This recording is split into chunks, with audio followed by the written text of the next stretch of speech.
Hello and welcome to another episode of the Middle Order Cricket Podcast. I am joined by Hassan Ali and Faraq Ashraf today, and we're going to review the recently concluded South Africa versus Pakistan T20 series. We're going to do something slightly different. Rather than go through each match, we'll actually run through each of the Pakistan players and give them a rating from 1 to 10. Before we do that, Khizar, Pakistan's purple patch continues. Another series victory, especially in the T20 arena where Pakistan have a tremendous record. How much confidence do you think the team has leading up to a World Cup year? Yeah, I think great series. Okay, South Africa weren't at full strength, but playing in those conditions. And I like the fact that we chased down a few scores. You know, it's normally Pakistan's bowling that's bailing us out and winning us games and series. So it's good to see to have an unusual problem, which is our top three performing, and we don't need the middle order to score the bulk of the runs. So that was good. A bit of pressure off Afeez, and I'm glad to see we stuck with the guys who performed, and we didn't, succumb to the pressures of getting Sharjeel and Fakhar Zaman in to come in and blast at the top. So great series win. Faraq, the order of batting was a source of contention for a lot of people, but it actually turned out to be quite positive for Pakistan in the end. Yeah, certainly. I was one of the doubters. So I was one of the people that was saying that, you move Rizwan down and, try the combination of Sharjeel and Fakhar Zaman up front. Couldn't really see how Fakhar would play at number 3, but, sadly mistaken. I think it worked really well. And actually, Fakhar at 3 is quite interesting because, if we get a good base from Rizwan and Babar, then he can come in and be that pinch hitter, the smasher, the destroyer. So I think, it's quite an interesting thing that they've tried, and I think actually it worked. So I think people such as myself that were thinking it's not the best route, I think actually, it's got legs. Okay, great. So why don't we just jump into the player ratings? Let's very quickly just have a quick look at the team that played most of the games. We've also got a couple of bit part players at the bottom. We'll talk about them as well. But basically, that's the squad of the team that's played, and we'll run through each of them in order shortly. So, Khizar, why don't you kick me off with Mohammad Rizwan? Mohammad Rizwan, I think he was coming off a real purple patch. I mean, this guy was, scoring runs in all formats. Put in based on a form in other formats, we stuck him into opening T20s, and now he had the added pressure of Sharjeel and Fakhar breathing down his neck for that spot. So not ideal, not great. He brings a bit of energy into the field. He likes to G up players. He enjoys the success of his fellow batsmen and works in partnerships. I'll give him a 6 in that, based on. Faraq? I'm a little bit higher. I mean, 2 ducks, and then you do get 73, 74. So it was a very, disjointed, I guess, run for him. But, he keeps well. I think, I've just been impressed with the fact that he's taken that mantle. And, his strike rate's really good. I think him and Babar in between the wickets was really good. And obviously Babar overshadowed him. But I think overall, I'll give him a 7.5. I think, those 2 innings were important. Just a word of warning, we're not doing half ratings. So I've got half 7. Ratings. Well, I'm going to go You're going to have to round. I'm going to go with 8 then. I'm going to back up. I think he deserves an 8.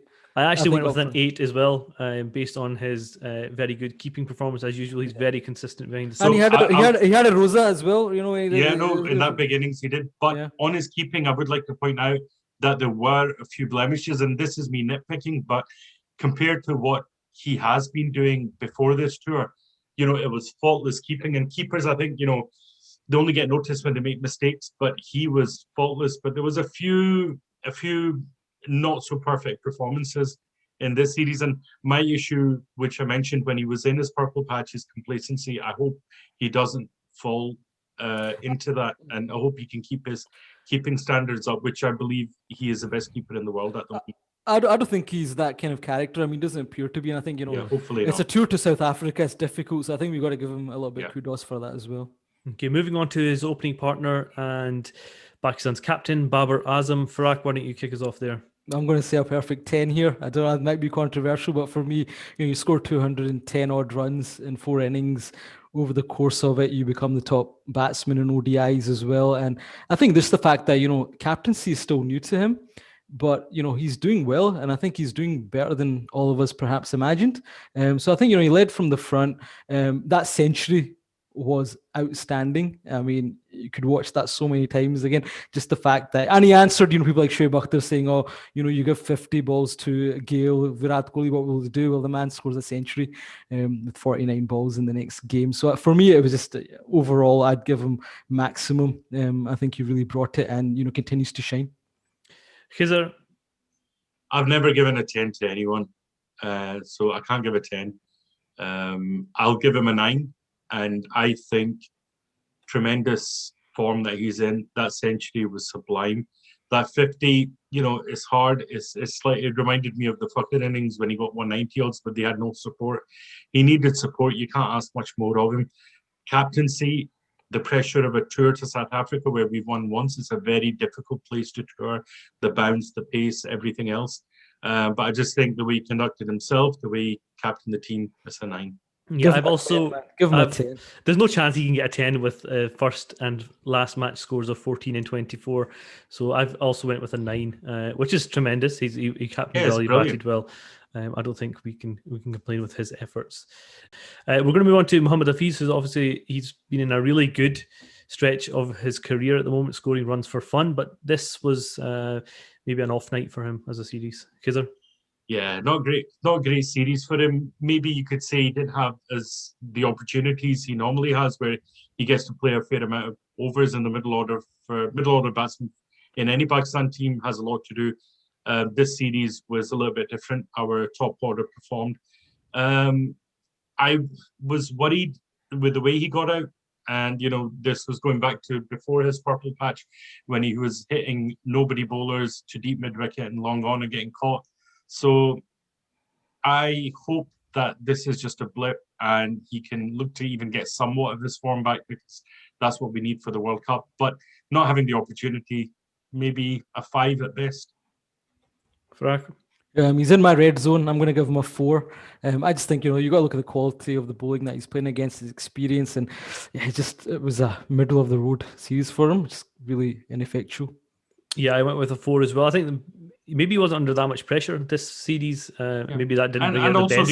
And the opportunity as well, I guess, Yeah, Same definitely. with Fucker. A man we've pinned a lot of hopes on, Haider Ali. Farak?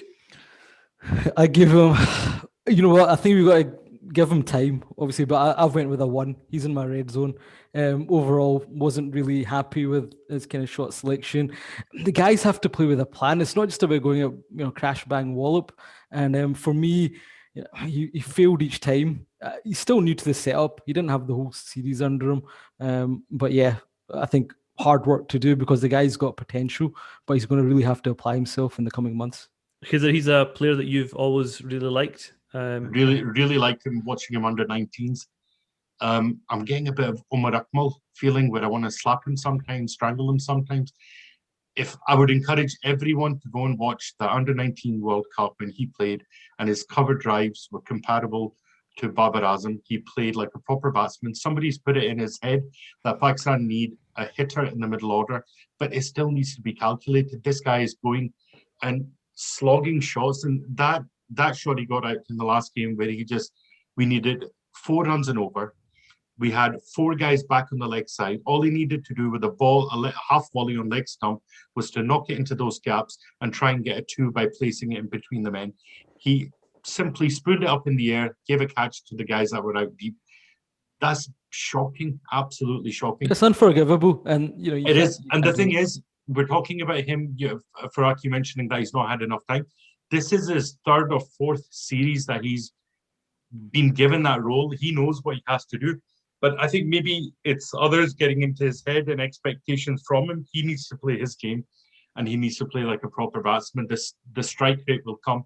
Look at Babar Azam scoring a strike rate of 200 overall, almost in the series, because of that, innings where he gets around. You will always make it up if you're there. Okay, if you're coming in with 4 overs to go, you play like Abdul Razak and Afridi, but you've got to give yourself a chance. So, and he needs a dentist as well, to be honest. I'll give him a 2. I'll give him a 2. I went with a 2 as well. I think he could learn a thing or two from the English batsmen who are batting in the middle order.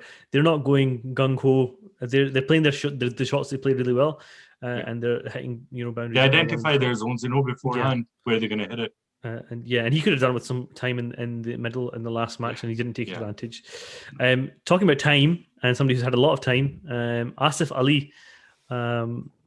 I've not come across many supporters of his, maybe just the one in Azam Iqbal, but Farak, Asif Ali, let's be fair, he only batted once, although he was selected twice, and he only scored 5 runs in that one game. I don't get it. I mean, for me, he gets if I could give a minus rating, I'd give it based on the overall tour, but I'm going to give him a 0. I don't think he warrants a place compared to some others. I don't get why we're holding on to him. Another guy that's not playing with any sort of plan and just coming out there and trying to whack it out of the park, and thinking he's Razak Afridi when he's not. So I don't think he should be given any more chances. I think we need to try some other guys. You may prove us wrong, but as I said, for me, a nothing tour. He's certainly not proved us wrong so far. No, I cannot understand why anyone would support this guy. He's scoring his runs in the PSL, maybe to some level of consistency. We are trying to fit. We've identified number 6 or number 7 as a position where we expect somebody to come in and bat with a strike rate of over 200. I would rather give that opportunity to Hassan Ali and pick an all-rounder, a proper batsman. Or I understand if you're going to have someone at 6, there's no point having somebody like, Babar Azam coming in or whatever at that position. We need somebody who can see ball, hit ball from ball 1. They seem to think that this guy is the only option in Pakistan because nobody else is filling that. We've tried other positions, but this guy has had too many opportunities, and I'm sorry, we just cannot justify selecting him. I would rather pick another bowler. And just have a couple of bowlers at the end to swing the bat like Hassan Ali does. We can't justify keeping this guy in the team. It's a 0 from me as well. Okay, so that's 3 zeros across the board. Maybe a bit unfair to rate him based on one. That's like his last 3 performances. But I think I hate the fact that we get to a stage where we're just all hating on the guy because he's not. Yeah, it's a shame. It's not his fault. He's had it tough. Yeah. He's had it tough with what happened with his daughter and everything else. But discussing cricket here, and I'm sorry, we just cannot find a way to keep him in the team. The team management are letting him down by keep picking him. Next, I've got on the list is Mohammad Nawaz. He probably didn't bat this high up, probably behind Fahim. But let's talk about him. He's the all-rounder of the Pakistan team. If I'm rating him as an all-rounder, let's take it as an average. As a bowler, I would probably put him right up there at 8 with what he did with the ball. I'd probably give him a 6 with the bat because he did win you that game at the end as well. So overall average of 7 overall. I think he's played an important role. Again, he's another one with Imad Wasim breathing down his neck. I would happily play them both and drop somebody like Asif. We need another spinner. For me, I'd rather have Qadir in, and I'd like to have an attacking leg spinner playing in T20s. We've seen it all over the world in leagues that attacking leg spinners win you games. Play Qadir, drop somebody like him, or if you want to play another rounder, then bring in Imad Wasim along with him. Farak? I give him an 8. I think based on really good economy and performance of the bat in the last game. So overall, I think it was a good showing from him. I thought he bowled pretty well as well. I think he was used as the opening bowler in a lot of cases. Yeah. So he's that typical off spinner that you bring on first over, second over. And he took some wickets as well, bowled well. I think his batting is overrated, if it is rated at all. That's like with a lot of our guys, though. Yeah, I think he scored a couple of runs in the early editions of PSL, and people thinking that this guy's a proper all-rounder. I think he's very much a bowler. We are so desperate to find that all-rounder, so desperate to find these hitters that when anyone has a half-decent performance, we just say, this is the guy, that's the problem. With him, I don't think it's so much that. I think it's more his first class. I think he's more of a proper batsman rather than somebody who's going to come in and score runs at a fast rate. So maybe it's something he'll show a bit more if he gets an opportunity in ODIs. I don't see him playing Test cricket, but I think that's where to put a bit of faith in him. But he certainly shouldn't be batting ahead of Fahim. Okay, let's move on to the bowlers and maybe our big hitting bowler Hassan Ali. who batted. It was brought in and he came up with a couple of lusty blows. But what about his bowling in particular, Farak? I thought his bowling was really good. I mean, 7 wickets, wasn't it, from 4 innings? I'm just happy that he's kind of back.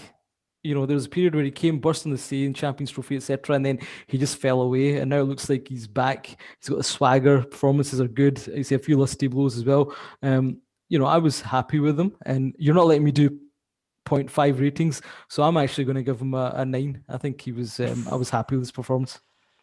Another high rating from Farak. Khizr?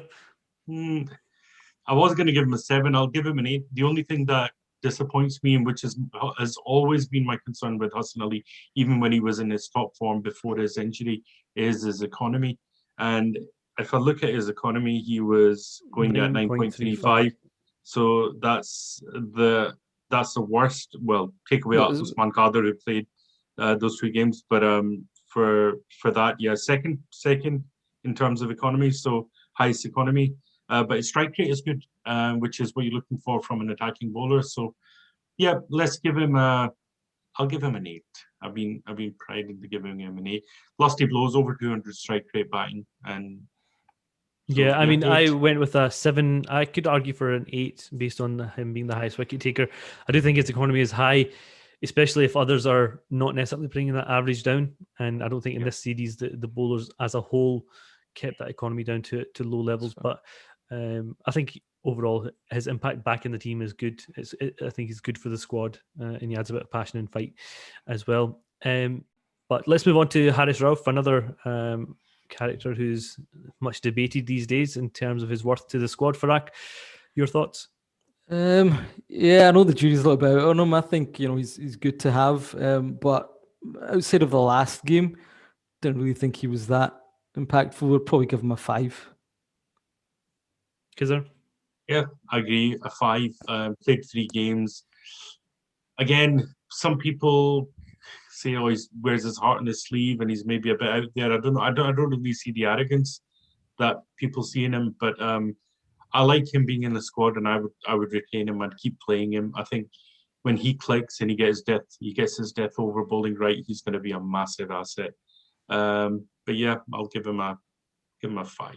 Just on a side note, what's wrong with having a bit of arrogance and a bit of swagger? That's what Pakistan's missing. No, maybe not arrogance. Yeah, I mean, but why not arrogant on the pitch? We used to be the team, right? And you know this more because teams used to look at us. We had the swagger, the aggression. Swagger and aggression is fine, and someone with a bit of arrogance is a bit different. Not Wasim, Waqar, Imran Khan, Shoaib Akhtar, bit of a fanny. Let's be serious.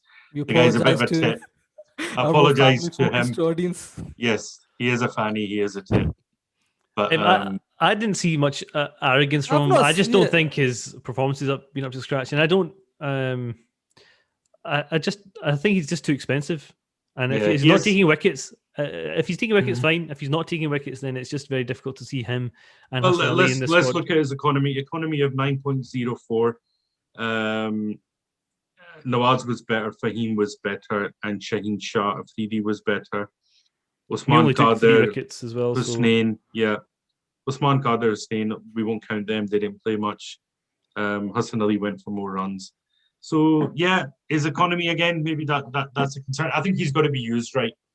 He's got to be used. Maybe an over in the middle, and then the rest at the death. But the problem is, you get it wrong, you've got nowhere else to turn then. So. Okay, so thank you very much. So we've been through all the squad. Let me just pick out the 2 highest rated players in the squad. We've got Babar Azam with a 9. We averaged out, and Hassan Ali with an 8. And on the other end of the scale, there can only be one, Asif Ali with an average rating of 0. Unfortunately, he was a dud. But Haider Ali with a 2 as well. Disappointing. Yes, Khizr, Ali predicted a 3-1 victory for Pakistan. Well done. And we had these fence sitters. The fence sitters. I wasn't on that show. No, I have to say that's right. Gash, the Pakistani rock, was not on that show. But the other 2 fence sitters that were there predicting a 2-2. Come on, back at least back your team to win. At least want them to win. Well, this contributor has to remain neutral in all on all stances. Nonsense. You mean a prediction? Nonsense. I mean, just like you. Okay, let's get a prediction for this coming series then. Khizr, give me your expectation. T20s can go either way, but if Pakistan don't win 3-0, it's absolutely disgraceful. But I'm going to go for a 2-1 because I expect them to maybe, hopefully, try some new players. And I don't mind losing a game if it means we're giving opportunity to some guys on the fringe. But win the series first. Should be 3-0 based on who we're playing all day long. 3-0, but 2-1, do I want to? No, I think even with the players trying, we should still be going for a 3-0. I'll stick with 3-0. I mean, after all that talk about backing your team, you took a That while was, to get to 3-0. that was, Yeah. I don't that know. was embarrassing. That was I'm going with a embarrassing. 3-0. Farak, I'm expecting you to go for the 3-0. 3-0. I'll be disgusted if it's not. I honestly, I would have minded 2-1. If the bench, no, man. If the bench strength can't beat Zimbabwe, true. We should be winning even with the bench then strength. we need to just. I hope they give that opportunity. If they win 2-0, third game, give these guys a chance. Give Heather Ali more overs to bat. Give more responsibility to the likes of Kader. Put them in pressure situations. Make them bowl when the charge is on. Are you Put these guys in those another situations. chance? Sorry, you're going to give Sharjeel another chance? Am I going to give Sharjeel? I don't. To be honest, Sharjeel, if you think about what team he comes into, the ODI T20s, he should be getting in. And if we never gave him that run in the South Africa series, to give him a run in against Zimbabwe and he scores runs, are you going to leave out Rizwan? I don't know. Not for me. No. Anyway, we'll come back to that series. Thank you very much for today, Khizr. Farak, join you again, hopefully for the T20 or the Test series between Zimbabwe and Pakistan. Until then, see you later. Thank you.